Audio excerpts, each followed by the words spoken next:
Welcome to Competency 17, Part 1. In this competency, the teacher will show understanding of how children learn and develop mathematical skills, procedures, and concepts. This competency is part of Domain 6, which is 16% of your exam. In this video, we will work with misconceptions. Number 1, a student is given the following problem. There are 4 white shirts and 6 blue shirts in a dark closet. If you choose a shirt at random, what is the probability that it is white? Okay, if the student's answer is 2.5, what type of error did the student make? Okay, first off, put in what they should have gotten. How should they have done it correctly? Well, that would be 4 out of 10. Okay, let's push enter. Okay, and for decimal for reference. So that was 0.4. And if they chose blue, well, that would have been 0.6, right? Okay, or 3/5. 2/5 for the white and 3/5 for the blue. That's what I want to say. Okay, which would be 0.6. So anyway, we need to go through our ABCD options and think about what the student did. Wait a minute.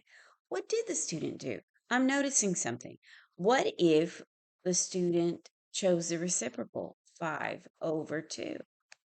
Okay, and that's the correct decimal for the student. That's what the student chose, but that would be the reciprocal form. So that's very common. Let's read our ABCD options and see if it's in there. A, the student found the probability of choosing a blue shirt. No, that would have been 0.6. Okay, so that's not valid. Let's look at B. The student found the odds of choosing a white shirt instead of the probability. No, that would be, it would have been 2 out of 5, or no, that doesn't make sense. Because in essence, we're talking about the same thing. So no, that wouldn't work. Okay. All right. So just doesn't make sense the way that they had 2.5, that would be, I don't know. Doesn't make sense to me at all. I'm trying to rationalize B, but all we know, it's incorrect. So let's move on. Okay, C. The student found the reciprocal of the probability of choosing the white shirt. Yes, that's exactly what the student did. Okay, let's look at D. The student found the incorrect value for the number of shirts. That would mean that they added it up wrong. Well, then they wouldn't have come out with a 2.5 reciprocal. It would have looked very different. So I'm going to disagree with D. Okay, all in all, I think our best answer is C. All right, let's go to number 2. All right, a student solved the following equation. Okay, I automatically see a problem right here, going from here to here. Okay, looks like they didn't make that quote unquote zero pair, but if they didn't do that, then how did they get 6? Well, in my mind, I'm thinking, which I've seen so many times with students, I think that what they did is they combined unlike terms. Often students don't like taking that time. They'd rather just add everything together. It happens. No matter how many times we go over it, you really have to pound it into them to look at the terms correctly. Okay, they just want to add everything together on one side. So that would make sense how they got 6, because 2 plus 4 is 6. Okay, it says, what type of error did the student make? Well, I'm going to think it's that. I mean, you could say that they didn't uh, subtract 4 on both sides, although the 4 is mysteriously gone in the next step.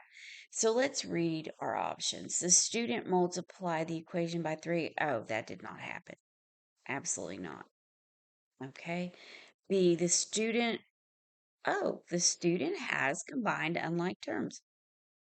That is going to make a lot of sense to me.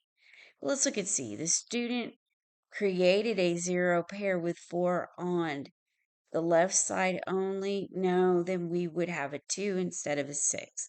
So that doesn't make sense. Okay. All right, let's see. D. The student applied division by 3 on both sides of the equation. No, that didn't happen until later. Actually, that would be divided by 6. So, no, they didn't divide by 3 anywhere.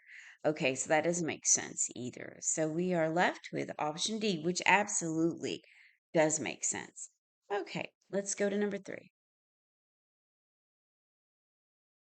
Number 3, the mathematics teacher asked a student if the following statement would be true or false and to explain their choice. A rhombus is a square. The student responded with true and drew the diagram below to support her response. The student explained that since a square is a rhombus and a rhombus is also a rectangle, then a rhombus is also a rectangle. Which which response would be the best one for the teacher to give to address the student's misunderstanding? Well, the student is kind of going about some circular logic here. No, which I don't know, that's not funny, but it's circular logic with a rhombus, which doesn't jive. But anyway, um, the main thing that we need to point out or think of when we do point this out to the student is what is the main difference between a rhombus and a square, or a rhombus and a rectangle? And that is that the diagonals of a square or a rectangle are equal. The two diagonals in each of those are equal. So the two diagonals in a square would be the same measurement, and then the two diagonals in any rectangle would also be the same measurement. That being said, that is not true for a rhombus, okay?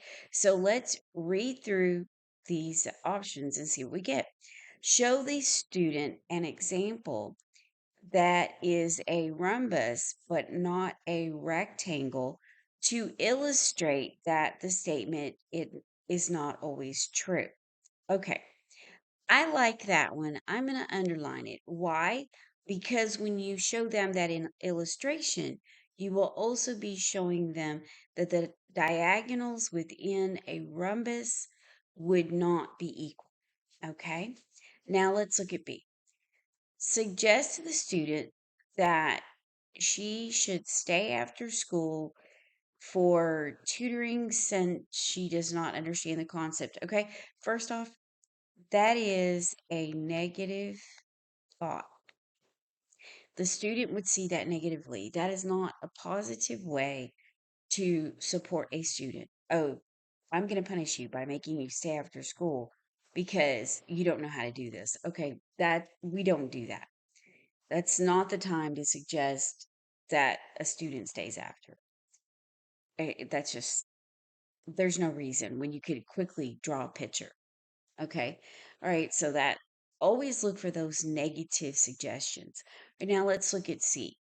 Provide the student with an activity to further explore the relationships amongst parallelograms, rectangles, rhombi, squares, and parallelograms. Well, that actually could also be seen as something negative because it's the same as C. Oh, you're going to give me more work? Well, didn't you already teach this to us already? Well, if you've already taught these items, correct? Before you get to this, you're going to teach other things because you're going to refer back to them. Well, if the student has seen it, you should have something in your repertoire as an educator to quickly show that. And that would be drawing the situation with the two different diagonals. So that I see is a negative response. Okay. So I'm going to mark through that one. That's not okay. All right. So let's look at D. Tell the student her deductive reasoning is flawed. Okay. So that's kind of what I said. There's circular logic there because this is this and this is this. That's not going to get the student anywhere. And I certainly wouldn't use the word deductive. Okay. That's not going to help. Okay. Well, here's a generality and you flow to this general. You can't talk to a kid like that. And one thing it lacks is it has no detail, as well as seeming a little bit on the negative side. No detail. There's no insight there for the student to grab onto, to grasp. So that's just a bad suggestion all the way around. I don't like anything about it. So, yes, I would go with A. Number 4, use a division problem below to answer the question that follows. So, what we have here is a fraction divided by another one. So, 15 over 32 divided by 3 over 8. And we're saying that it equals by dividing each of them, the numerator and denominators. Okay, so the numerator would be 15 divided by 3, which is 5, and then 32 divided by 8, which is 4. Okay, let's pop that in the calculator and verify before we go any further. Okay, so we have a fraction, 15, arrow down, 32, arrow over, division, fraction setup, and that is 3 over 8, arrow down. All right, let's push enter. So it is 5 over 4. So we verified that the method would be correct. I mean, the answer would be correct. So obviously the method would be correct.